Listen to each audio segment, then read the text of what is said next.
क्या आप जानते हैं कि दुनिया की सबसे मॉडर्न टेक्नोलॉजी जैसे कि इलेक्ट्रिक व्हीकल, ड्रोन और रिन्यूएबल एनर्जी में इस्तेमाल होने वाले सुपर मैग्नेट किससे बनते हैं? ये बनते हैं रेयर अर्थ मिनरल से, जिन पर अभी चीन की लगभग मोनोपोली है। लेकिन अब भारत इस सेक्टर में बड़ी रणनीति के साथ आगे बढ़ रहा है। कई देशों से समझौते, अपने विशाल भंडार की खोज और वैश्विक साझेदारों के जरिए भारत रेयर अर्थ मिनरल की रेस में खुद को एक ताकतवर खिलाड़ी के रूप में तैयार कर रहा है। तो चलिए इस अपडेट को डिटेल में जानते हैं। लेकिन आगे बढ़ने से पहले एक रिक्वेस्ट है कि जो भी लोग इस चैनल पर नए हैं वो हमारे चैनल को सब्सक्राइब जरूर करें। इस काम के लिए कोई पैसे नहीं लगते हैं, बल्कि इससे हमें मोटिवेशन मिलता है। तो चलिए आगे बढ़ते हैं। भारत रेयर अर्थ मिनरल के लिए उन सभी देशों के साथ समझौते की कोशिश कर रहा है जिनके पास इसका अच्छा खासा भंडार है। ये मिनरल सुपर मैग्नेट बनाने के काम आते हैं, जो इलेक्ट्रिक व्हीकल, ड्रोन से लेकर सभी तरह के मॉडर्न चीज़ों के निर्माण के लिए बहुत ज़रूरी है। इन मिनरल पर अभी चीन की लगभग मोनोपोली है, इसलिए वो सुपर मैग्नेट के एक्सपोर्ट पर मनचाहा कंट्रोल कर रहा है। लेकिन भारत समेत दुनिया के तमाम देश अब दूसरे ऑप्शन तलाशने लगे हैं।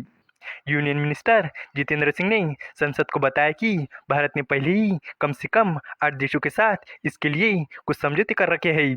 अब ब्राज़ील और डोमिनिकन रिपब्लिक के साथ भी बातचीत चल रही है। Jitendra Singh minister of state in the department of atomic energy है। 23 जुलाई को उन्होंने संसद में एक लिखित जवाब में कहा कि जिन देशों के पास इन मिनरल का बहुत सारा भंडार है उन देशों के साथ मिनिस्ट्री ऑफ माइन ने समझौते किए हैं। इन देशों में Australia, Argentina, Zambia, Peru, Zimbabwe, Mozambique, Malawi, कोटे डी आइवर और इंटरनेशनल एनर्जी एजेंसी जैसे संगठन शामिल है। यूनियन मिनिस्टर ने आगे कहा कि मिनिस्ट्री ऑफ माइन अब ब्राज़ील और डोमिनिकन रिपब्लिक के साथ मिलकर काम करने की तैयारी कर रहा है। इसके लिए दोनों देशों के साथ सरकारी समझौते करने की प्रक्रिया शुरू कर दी गई है। इन समझौते का मकसद खनन के क्षेत्र में रिसर्च, नई तकनीक और खोज को बढ़ावा देना है। इसमें खास ध्यान रेयर अर्थ एलिमेंट और दूसरे जरूरी मिनरल पर रहेगा।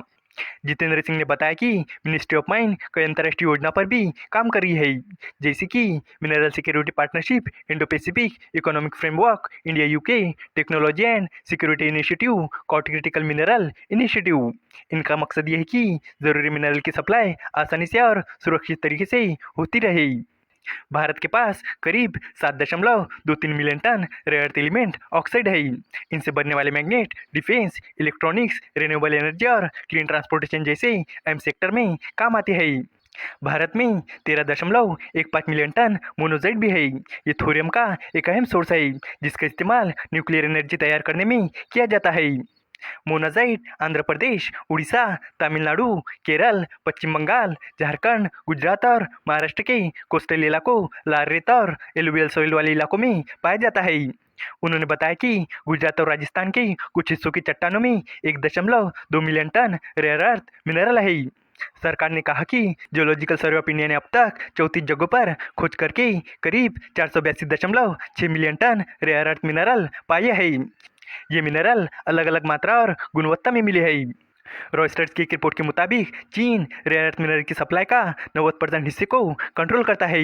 इस साल की शुरुआत में चीन ने इन मैग्नेट के एक्सपोर्ट पर पाबंदी लगा दी थी। ये कदम अमेरिकी टैरिफ के जवाब में उठाया गया था। रेयर अर्थ मैग्नेट में चीन के दबदबे के कारण भारत के ऑटोमोबाइल और इलेक्ट्रॉनिक इंडस्ट्री के लिए सप्लाई चेन बिगड़ गई है। इस वीडियो का कंक्लूजन यही है कि दुनिया में रेयर अर्थ मिनरल की मांग तेजी से बढ़ रही है और भारत इस रणनीतिक दौड़ में पीछे नहीं रहना चाहता। चीन की सप्लाई पर निर्भरता कम करने के लिए भारत ने कई देशों के साथ समझौते कर लिए हैं और बाकियों से बातचीत जारी है।